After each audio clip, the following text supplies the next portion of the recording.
प्रणाम। आदेश Mahakal. Welcome to eat pray love and tarot. चलिए आज देखते हैं current feelings of your person for you. Before I begin, I need to protect my energy. So, all harm and negativity directed towards me, my YouTube channel, and this video by anyone, return to them tenfold with immediate effect. This is my will, so mote it is. Collective reading है, जितना resonate करे उतना रखिएगा, बाकी छोड़ दीजिएगा. कोई भी रीडिंग किसी भी रीडिंग का कंटिन्यूएशन नहीं है, तो अगर कॉन्ट्राडिक्टरी रीडिंग्स आती है जिससे ज़्यादा रिजोनेट करो वो वाला रखो, बाकी जाने दो. मैं 10 कार्ड्स दिखा सकती हूँ, 10 चीज़ें बोल सकती हूँ. ज़रूरी नहीं है हर कार्ड आपके लिए हो, हर एनर्जी आपके लिए हो. कलेक्टिव रीडिंग है, बेस सेम रहता है, पर एक कार्ड के अगेंस्ट मल्टीपल एनर्जीज आ ही सकती है क्योंकि हर किसी की स्टोरी अलग अलग है, इतना तो हम सब जानते हैं. ऑल्सो प्रैक्टिकल होकर रीडिंग देखिएगा, आपसे बेटर आपका सिचुएशन, आपकी मेंटल कंडीशन और आपके पर्सन का नेचर कोई नहीं जान सकता है. सो उस हिसाब से वो दिमाग में रखते हुए, लॉजिकल माइंड को साथ में लेते हुए रीडिंग देखिएगा. खुद को ना कोई फॉल्स होप दीजिएगा, ना बेकार में पैनिक कीजिएगा. टाइमलेस रीडिंग है और एनर्जी को कोई फ़र्क नहीं पड़ता है. आपका gender, zodiac, religion, sexual orientation क्या है, एज क्या है, लुक्स क्या है, आप लोग इन कांटेक्ट हो, नो कांटेक्ट हो, ऑन एंड ऑफ हो, एक छत के तले रहते हो, नहीं रहते हो, बच्चे हैं, साथ साथ है, अलग अलग है, नहीं है, हस्बैंड वाइफ हो, लवर्स हो, एक्स हो, क्रश हो, लिव इन पार्टनर्स हो, whatever, doesn't matter.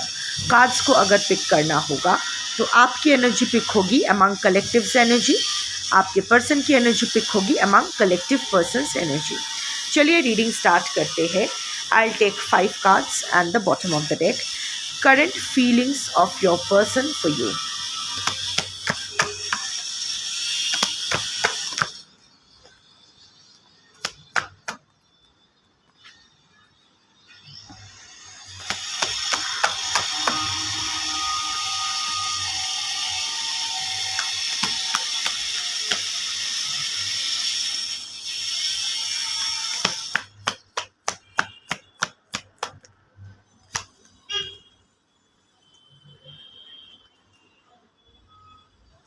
Fulfilment wish. आपके पर्सन ये विश तो कर रहे हैं. Okay, let me show the cards first. It's fulfilment wish, external party situation, third party situation, until death tear us apart. Death, not death, death. Saturn का card है. So I'm coming to this. Dream messages, illusions, confusions, disharmony triggers. ये है cards आपके. Bottom of the deck is wish fulfillment. See, your person, हो सकता है आपके और आपके पर्सन में एज का डिफरेंस हो या अदर कोई डिफरेंसेस हो. Difference I mean long distance relationship, cultural differences, कुछ भी हो सकता है. See, right now currently your person is wishing for a happy outcome in the relationship, क्योंकि समहाउ और द अदर आपके साथ जो आपके पर्सन को फुलफिलमेंट मिला था, whether or not your person acknowledges that or not doesn't matter. वो उस चीज़ को acknowledge करते हैं या नहीं, फ़र्क नहीं पड़ता है, पर डीप विद इन आपके पर्सन जानते हैं कि जिस तरह के फुलफिलमेंट उन्हें आपके साथ मिला था वो उनको कभी नहीं मिला, कहीं नहीं मिल भी रहा है. ना पास्ट में मिला है, ना प्रेजेंट में मिला है, ना फ्यूचर में मिलने का कोई चांस है. Your person is wishing for a happy outcome in this relationship. फिर से रिकॉन्सिलिएशन बोलो या जो भी सिचुएशन आप लोगों का है, अगर एक छत के तले रहते भी हो बट एक रफ पैच चल रहा है, उसको पैचअप करना, जो भी है, is wishing for success in this relationship, wants successful fulfillment in this relationship, happy outcome in this relationship. That is the bottom of the deck. So that is the overall energy.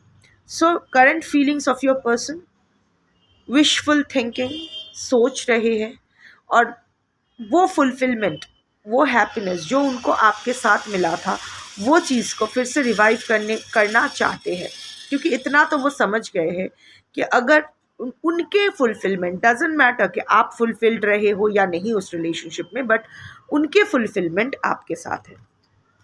Coming to external party situation, definitely third party is playing a major role in your relationship. Third party can be anyone, husband, wife, other क्या कहते हैं, other family members, friends, lovers, ex, crush, new love, old love, whatever, like I said. So there is an external party situation and that is very prominent, especially there is a karmic, see यहाँ specified भी है karmic partner. अगर romantic partner है तो that is a very strong karmic partner of your person. उन दोनों का एक कार्मिक रिलेशनशिप है, दोनों एक दूसरे के लाइफ में डाले ही गए हैं एक दूसरे को सताने के लिए.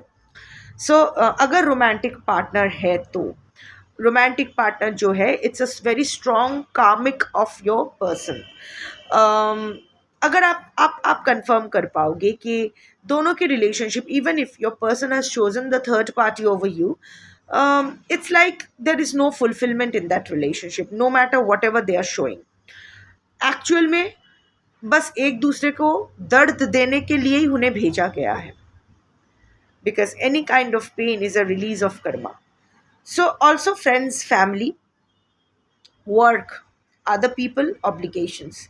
See, like I said कि आपकी जो आपके पर्सन, आपके रिलेशनशिप खराब तो थर्ड पार्टी के वजह से ही हुआ है, but right now your person is has his or her obligations towards the third party. जो भी external parties है, एक या अधिक जो भी है, it can be multiple in some cases क्योंकि वैसा vibe आ रहा है.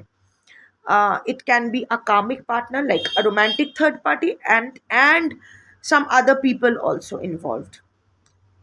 Maybe legal issues हो सकते हैं, some work related issues हो सकते हैं, like third party and third party situation.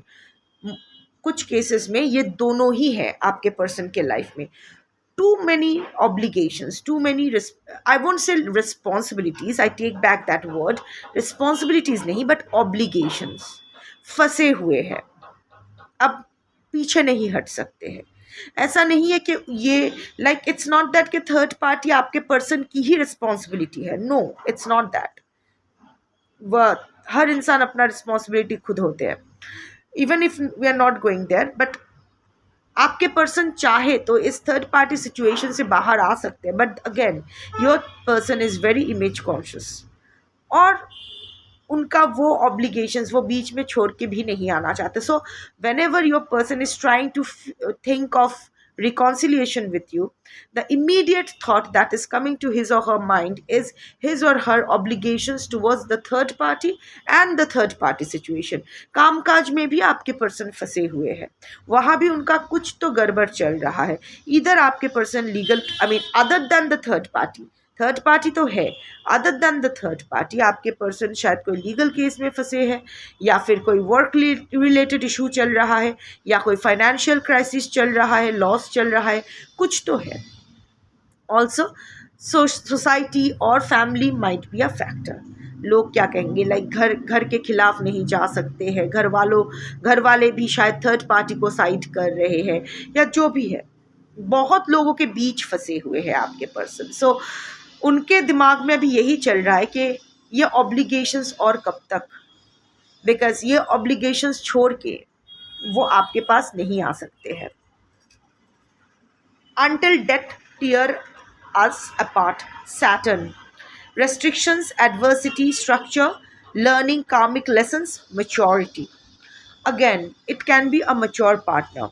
आपके पर्सन का शायद आपके साथ एज डिफरेंस हो सकता है, या मेच्योरिटी का डिफरेंस भी हो सकता है, emotional and intelligence quotient differ कर सकता है. वो शायद थोड़ी इमेच्योर एनर्जी के है, बट शायद अभी उनमें थोड़ा सा वो अवेकनिंग, थोड़ा सा मेच्योरिटी आ रहा है. अंटिल डेथ टियर अस अपार्ट. सी, सैटर्न का कुछ इशू आपके और आपके पर्सन का हो सकता है कि आपके 7th हाउस में सैटर्न है और आपके पर्सन का सैटर्न आत्मकारक है, या सैटर्न का कुछ दोनों का ही चल रहा है, something like that. Saturn is the common factor between the two of you. आप दोनों, it's not a karmic relationship, but at the same time आप दोनों का ही individually बहुत सारा डेट्स है, बहुत सारा ऋण है एक दूसरे के प्रति एंड अदर लोगों के प्रति. It's not a karmic relationship, please understand. Her relationship ऋण चुकाने के लिए ही होते हैं। इन दैट केस अगर आई एम अ वैदिक पर्सन, आई एम अ सनातनी, सो उस हिसाब से देखो तो हर रिलेशनशिप ही ऋण चुकाने के लिए होते हैं। किसी ना किसी तरह से हम एक दूसरे के ऋण चुकाने आते हैं। बट एग्जैक्टली अगर मैं कामिक पार्टनर बोलूँ, वो लोग वो ऐसे होते हैं, it's a tangle, it's a not.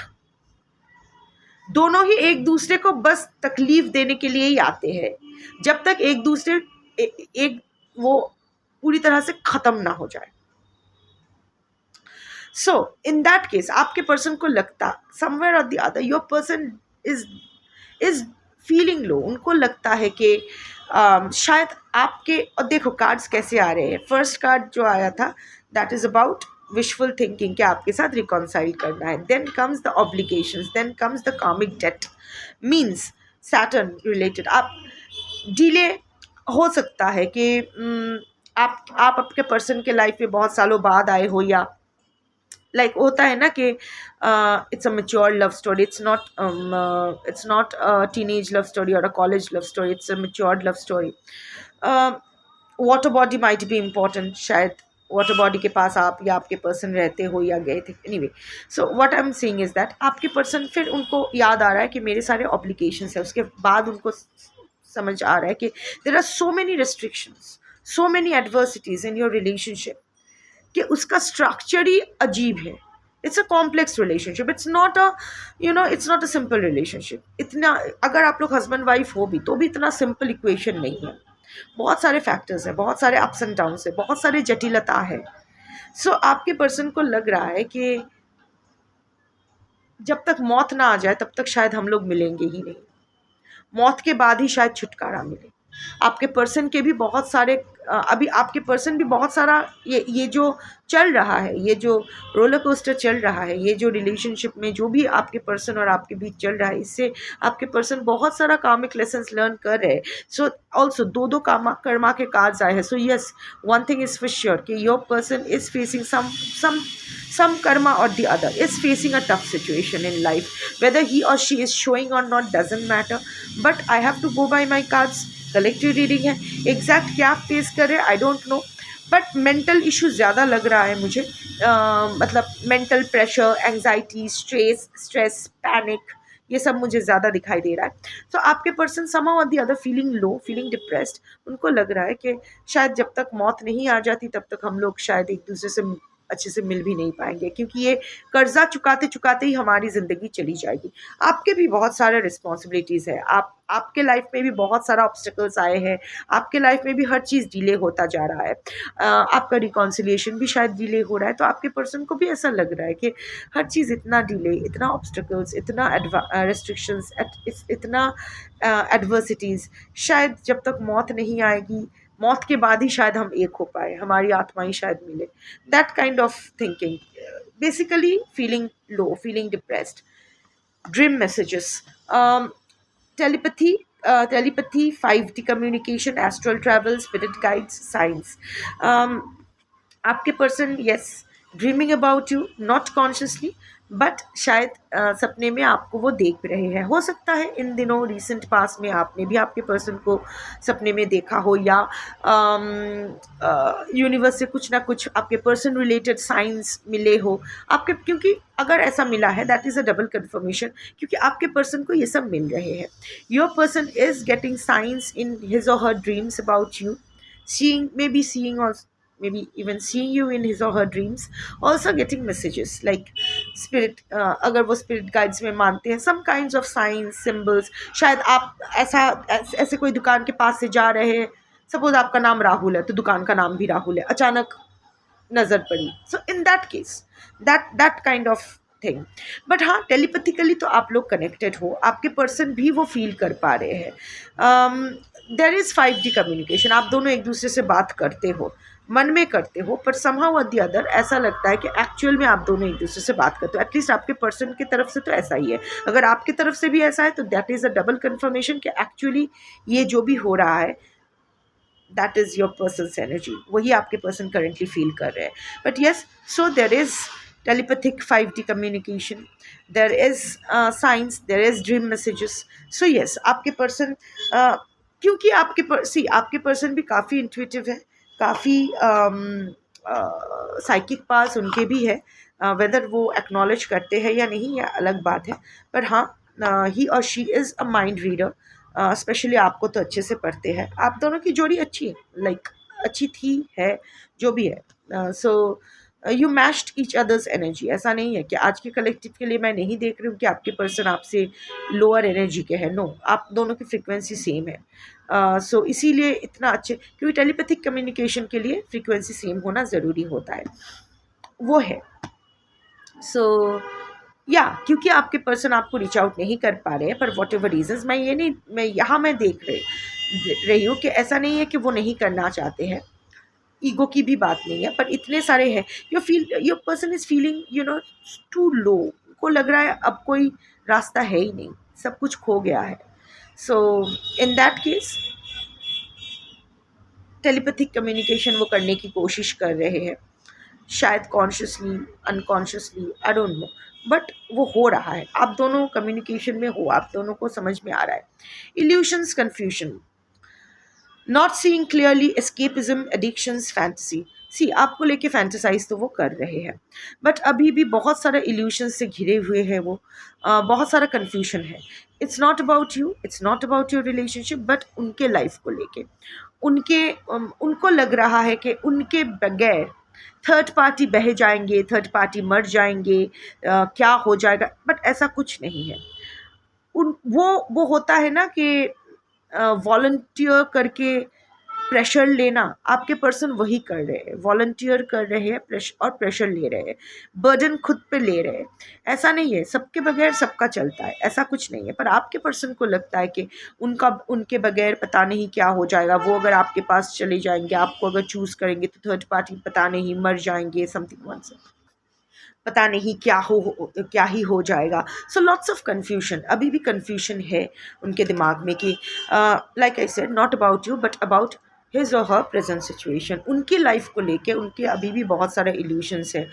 वो जो एक्सटर्नल पार्टीज़ है, एक्सटर्नल फैक्टर्स है, वो लेके उनके माइंड में अभी भी कन्फ्यूजन है। उनको समझ में नहीं आ रहा है। उनको see basically your person is living a hermit's life. थोड़ा सा सॉलिट्यूड का ही एनर्जी है, पैशन है। But see that this girl is wearing red, इसके बाल ऐसे हैफजेड है, क्लाउडी है and all that. The passion is there but doesn't know where to take this passion to. वो नहीं जानते कि खुद को चूज़ करे। उनको लग रहा है कि वो अगर सेल्फ लव चूज़ करेंगे तो उसको सेल्फिश बोला जाएगा। सो लॉट्स ऑफ थिंग्स उनके माइंड में भी बहुत कुछ है। ऑल्सो देर इज़ कभी कभी ये एस्केपिज्म भी उनके माइंड में काम करे कि चलो छोड़ो, जैसा चल रहा है चलने दो, टिल डेथ टीयर अस अपार्ट, है ना, कि चलो जाने दो, मौत के बाद मिलना होगा, मिल लेंगे and all that. Addictions, I don't know if your person is addicted to something. ज़रूरी नहीं है कि अल्कोहल या स्मोकिंग या ऐसा वीडिंग ऐसा ही कुछ हो सकता है सम काइंड ऑफ पिल्स जो वो रेगुलरली लेते हो, स्लीपिंग पिल्स हो सकता है। शायद ज़्यादा ले रहे हैं, what ever. Addictions also, addiction to overthinking, addiction to anxiety. Anything adhik is addiction. Anything in excess is addiction because ultimately it turns out to be poison. And fantasy. Fantasise तो कर रहे हैं, आपको लेके फैंटेसाइज कर रहे हैं, इस सिचुएशन से कभी बाहर आके आपके पास आने के फैंटेसाइज कर रहे हैं। बट अगेन कन्फ्यूज्ड, कैसे जाऊँ सोचते सोचते कन्फ्यूज्ड हो रहे हैं। उसके बाद उनको लग रहा है छोड़ो जाने दो, नहीं सोचते इसके बारे में, बाद में देखा जाएगा। Escapism. And the last card is disharmony triggers. आपकी तरफ से ट्रिगर तो मिल रहा है एंड दैट इज एक्चुअली आपके तरफ से तो ट्रिगर्स आपके पर्सन को मिल रहा है। इट्स नॉट दैट कि you are giving triggers, but उनको मिल रहा है। Also in his or her own life, वहाँ भी उनका बहुत सारा डिजर्मनी चल रहा है। Things are not good in your person's life. जो भी उनका एक्सटर्नल पार्टीज़ के साथ जो भी चल रहा है, there is conflict, there is competition, there are arguments, there are harsh communication, taunts मारे जा रहे हैं, या गाली गलोच, या टेम्पर इश्यूज, जो भी है, झगड़े चल रहे हैं। ये तो उनके रियलिटी, आई मीन इनके जो थर्ड पार्टी या एक्सटर्नल फैक्टर्स, एक्सटर्नल पार्टीज़ है, वहाँ चल रहा है। But what your person is feeling is that अभी आपके पर्सन को कहीं ना कहीं आपसे भी ट्रिगर मिल रहा है, इसीलिए वो थोड़ा हाइपर भी हो रहा है कभी कभी. इट्स नॉट दैट कि वो आप पे गुस्सा नहीं आ रहा है, इट्स नॉट द गुस्सा because of past issues, but अभी उनको लग रहा है कि competition, maybe someone else has entered your life, or someone else is showing interest in you. आप उसको भाव दे रहे हो नहीं दे रहे हो डजेंट मैटर, बट आपके पर्सन या फिर आपके पर्सन को ऐसे ही ख्याली पुलाव लग रहा है क्योंकि फैंटेसी का कार्ड आया है. वो अभी बहुत ओवर थिंक कर रहे हैं आपको, आपका हाल चाल देख के, आपके शायद बॉडी लैंग्वेज को देख के, आपके बातों को सुन के, या फिर आप शायद ऐसा कुछ पोस्ट डाल रहे हो जिसको देख सोशल मीडिया पे, जिसको देख के आपके पर्सन को लग रहा है maybe you are moving on, maybe someone else is there, और मे बी इन जनरल लोग आप में इंटरेस्ट ले रहे हैं जिसको देख के आपके पर्सन को जलन हो रही है. आपसे जलन नहीं हो रही है, उनको उनको यू नो ही और शी इज़ फीलिंग पोजेसिव, ही और she is feeling obsessed with you. आप आपसे बात करना चाहते, या फिर शायद आपसे बात करना चाहे थे, आपने बहुत ही कोल्ड बिहेव किया या हार्श कम्युनिकेशन किया, उसको पुश अवे कर दिया. सो वो उनके लिए ट्रिगर काम कर रहा है, तो वो मन में थोड़ा सा उनको गुस्सा भी है, नॉट गुस्सा आपके प्रति, बट अगेन ये गुस्सा का जो एनर्जी है, मैं देख पा रही हूँ कि ये ये अपने प्रति है. It's like your person is feeling के I am a failure, I am a loser, लोग सेल्फ एक्यूजिशन कर रहे हैं instead of blame. I am not seeing him or her blame shifting, it's self accusation. मैं मुझसे ही कुछ नहीं होता है, आई एम अ फेलियर, मुझसे कुछ संभाला नहीं जाता है. सो बेसिकली ये जो एनर्जी आया है आज की जो कलेक्टिव मेजॉरिटी, आप मेरे रेगुलर व्यूअर हो सकते हो, बट डजेंट मैटर कि आप हमेशा हर दिन हर वीडियो में मेजॉरिटी कलेक्टिव में रहोगे, क्योंकि मेजॉरिटी कलेक्टिव की एनर्जी सबसे ज़्यादा रेजोनेट होती है. आज मैं देख पा रही हूँ कि ये वीडियोस उन तक ही पहुँचेगी. इट्स नॉट दैट कि आप लोग टॉक्सिक हो for each other. It's a very good connection. It's you know सही है, आप दोनों की फ्रीक्वेंसी सेम है, आप दोनों जैसा देव वैसा देवी, that kind of connection. So it's okay. But this person is an overthinker. ये पर्सन का आदत है 10 ऑफ वॉन्ड्स एनर्जी में रहने का, लाइक अपना बर्डन भी लेना, दूसरों की बर्डन भी ज़बरदस्ती, मतलब ऐसे दो दो मुझे दो, मैं सबका भार लेके चलना चाहते हैं, as a result of which कुछ नहीं कर पाते. I can see this person is feeling lovelorn for you. There is an energy of melancholy, there is a energy of disappointment. आपसे दूर रह के ये बिल्कुल ही खुश नहीं है, डाउन फील कर रहे हैं, डिप्रेस्ड फील कर रहे हैं. आपके पास ही उनका फुलफिलमेंट है. शायद लास्ट टाइम आप ही के साथ वो मुस्कुराए थे, उसके बाद जब भी मुस्कुराए हैं वो नाटक ही था. दिल से शायद सिर्फ आपके साथ ही लास्ट मुस्कुराए थे, हंसे थे तो दिल से वो खुश होना आपके साथ ही था. बाकी I am seeing a very sad soul, you know. अभी जो भी सिचुएशन में ये इंसान है, बहुत ही सैड एनर्जी में ये है. हाँ, इसने ही किया है, इसने ही ये सैड एनर्जी अपने लिए चूज़ किया है, because we all are consequences of our own action and choices. But या आपके लिए ये तरस रहे हैं, आपसे जो ट्रिगर मिला उसके लिए वो और दुखी हो रहे हैं. उनको अभी ये आपसे लाइक आई सेड कि आपने जानबूझ के ट्रिगर नहीं किया, ये इसका स्वभाव ही है ओवर थिंक करना. आपसे एनर्जेटिकली कनेक्ट करने की कोशिश कर रहे हैं. हाँ, यूनिवर्स इसको साइंस एंड सिंबल्स तो दे रही है कि भाई देख यही है, यहाँ ही तुमको जाना है. बट अगेन उनको लग रहा है कि इतने सारे ऑब्लिगेशंस है, ये छोड़ के नहीं जा सकते. यही ऑब्लिगेशंस निभाते निभाते चुकता करते करते मर जाएंगे, ये कुछ नहीं बचेगा. You know, very depressed energy, very sad energy. I won't say in pain, not in pain, but a sad energy. वो होता है ना, कुछ करने का मन नहीं, बैठ के सिर्फ lost all the hopes about life. कुछ मन नहीं कर रहा है. डिप्रेशन में तो ये इंसान है. So current feelings for you, depressed, because आपको रीच आउट नहीं कर पा रहे हैं. अपने ही जाल में फंसे हुए बैठे हैं। सो अभी क्या ही हो सकता है। So yeah, that's your reading for today. Thank you for watching. Shambho.